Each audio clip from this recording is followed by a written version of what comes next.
Boxing truth here. Terence Crawford cannot be pound for pound #1. Cannot make that claim. His claim is simply too weak. Very weak among the candidates that are being considered for the top spot pound for pound. Of course, there's a lot of hurt feelings now that some lists have Golovkin pound for pound #1, and Golovkin is the most logical choice. He is still undefeated. He's got 19 middleweight title defenses, still has 3 straps, has been fighting top-notch competition. You really can't hate all that much for lists putting him as pound for pound #1. Even though I felt Canelo defeated him, officially the bout was a draw. He still has his titles and he's still undefeated. Brings a lot of accomplishments to go with it, and he's fighting much better opposition compared to Terence Crawford. Crawford, how can he be pound for pound #1 when he hasn't even faced the most dangerous contenders in his division? Now people are going to say, well, he's undisputed, but yeah. But look how he got to that undisputed title. Pretty much Odongo did all the heavy lifting, beat 2 champions, and Ricky Burns and Tryanowski. Crawford won a vacant strap over bum-ass Thomas Delorme, and then had a good win over Odongo, who was a very heavy underdog going into that fight. So from the outside looking in, Terence Crawford has the weakest run as an undisputed champion, and he has not even defended that claim, not even once. Hasn't made not one mandatory defense, has not fought any of the dangerous contenders. Now people will say the 140-pound weight class is a weak division, which is a big reason why Crawford was able to become undisputed. He didn't have to deal with certain promotional conflicts, certain network conflicts. It was pretty much a guy in Odongo who has no affiliation with anybody, no networks, had options with Eddie Hearn, who was able to work with anybody in the business. He picked up 2 straps, and Crawford jumped on that opportunity. Very rare in this fight game where a fighter like Crawford is able to jump on an opportunity like that to become undisputed. He was able to do it because of the heavy lifting by Odongo.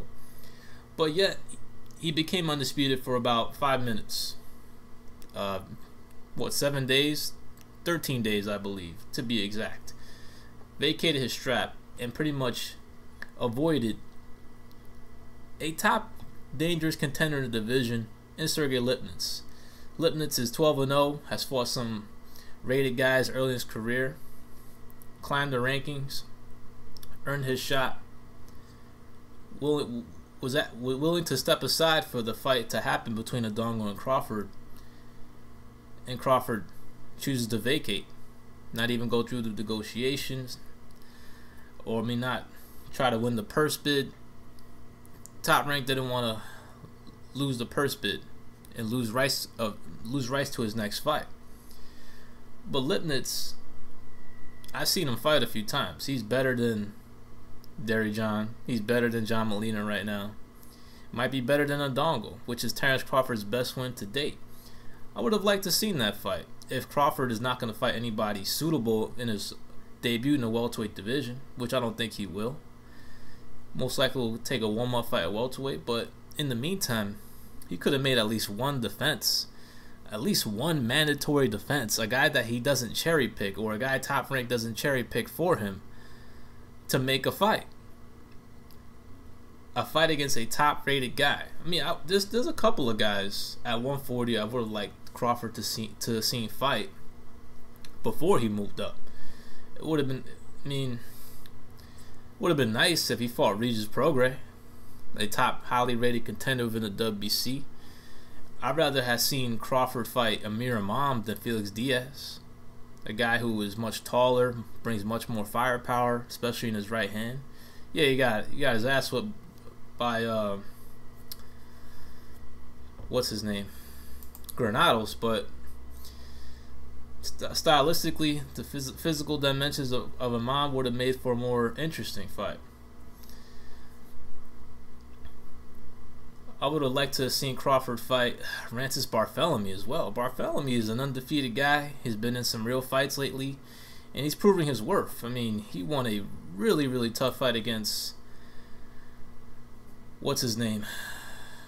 Relic, a top-rated contender in the division, who was pretty much the true champion for the WBA at the time, since he whooped Ricky Burns' ass. Ricky Burns got a gift decision, and Ricky Burns was practically an imposter going into the fight against Ndongo, and that's why he got totally dominated, because he was an imposter. Relic was the real champion. And Barthélemy defeated him in a very good but strange fight. Must have been a very difficult fight to score. I never scored it myself. I just watched it, and it was a back and forth fight. Both guys knocked each other down, but it was a really good prize fight. It was a much tougher fight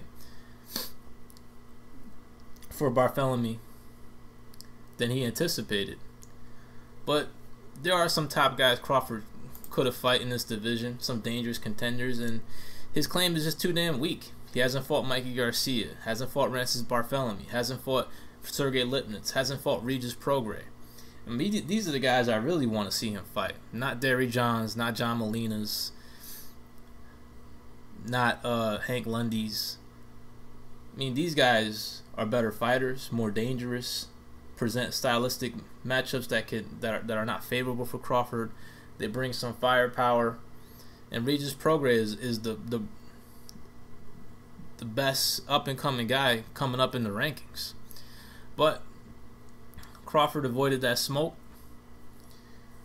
Pretty much took on the most beatable guys in the division in many of his fights at junior welterweight. Took on guys that are much smaller, not big punchers, and 25-1 underdogs. And yet y'all want to say he deserves pound for pound just because he won 4 straps and it only held him for about 13 days and avoided one of the top contenders in the division. Crawford's never fought a mandatory as undisputed. How can you call yourself a champion if you won't defend your claim? You won't defend your right as champion. Not even one fucking mandatory defense. Not even one top dangerous contender, and you want to be installed as #1 pound for pound. You're not #1 pound for pound because you're not fighting the opposition that Golovkin or Canelo are fighting. You're not defending your claim. You're not fighting the best fighters in your division like Golovkin and Canelo are doing. And that's why they have stronger claims than you, Terence Crawford. You need to earn it, bro. Earn your stripes. Earn that recognition instead of being given it practically by all of the American boxing media. You need to fight some better fighters. You need to fight the best fighters in your division. The most dangerous fighters in your division. Until that time, you're pretty much on the outside looking in when it comes to my pound for pound list. Not even top 5. Might not even be top 6. But you'll be given a chance eventually against a top fighter, at least in the welterweight division. A fight between you and Jeff Horn is very possible sometime next year. That is the plan for Top Rank, to match you with Jeff Horn after your little tune-up at welterweight. I'm going to laugh my ass off if you fight Mike Alvarado. But you'll get a chance to prove your worth, Crawford. You'll get a chance to actually make a statement against really top opposition and earn the recognition instead of being given it by many of your fanboys. This is Boxing Truth. I'm out.